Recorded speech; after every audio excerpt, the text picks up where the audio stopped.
also written about the Birsa tourism corridor. So how exactly do you envision this, and what kind of benefits does it bring into a lot of states? History moves in cycles. So while we may have been ignorant of Birsa Munda, today I see him as an evolving brand.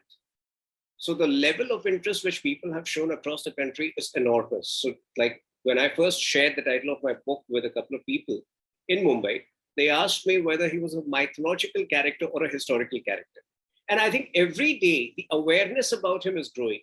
So when I talk of a proposed Birsa tourism corridor, it basically, involves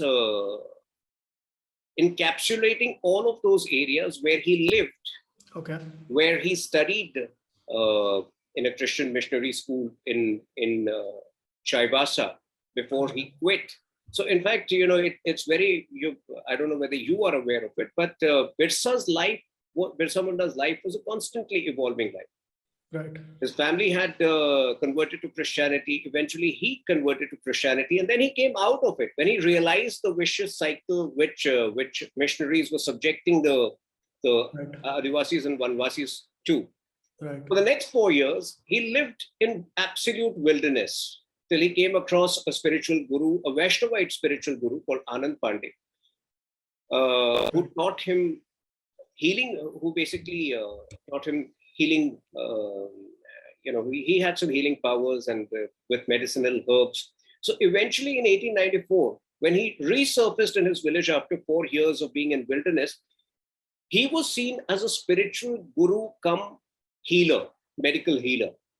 And in fact, till 1895, but the rise in his popularity was so meteoric in that 1 year between 1894 to 95, that the same villagers who barely knew him or who were happy with him not being in the village, in that 1 year, they became hardcore devotees of him. And eventually, in a span of 1 year, that village turned into a tourist spot a pilgrimage spot that would attract people from maybe, a radius of 10 kilometers all around.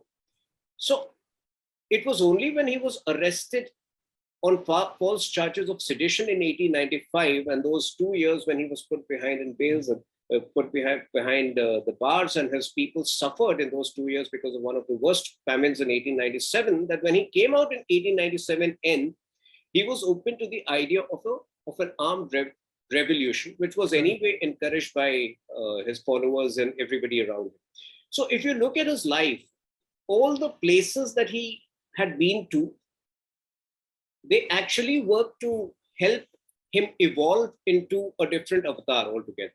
Whether that was his student life in Chaibasa, whether that was his life in wilderness, where he actually imbibed some healing powers and spiritual faculties, or whether he came back to practice spiritualism and became known as a social reformer between 1894 to 1895, and eventually the places where he unleashed that revolution in 1899-90.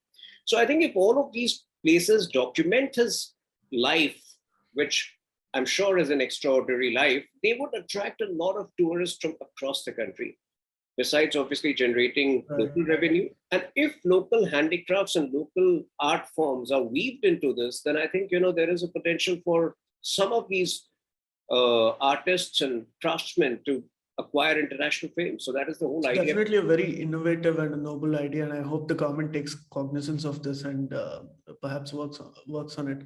Has there been any word from the government on this? I've just proposed it 2-3 days back, so I'm sure it's going to take its own time. Do you but think the idea, the core idea is that this should find support from everybody in Jharkhand, because I don't see it as a political move. Right. I don't see it as a political gesture.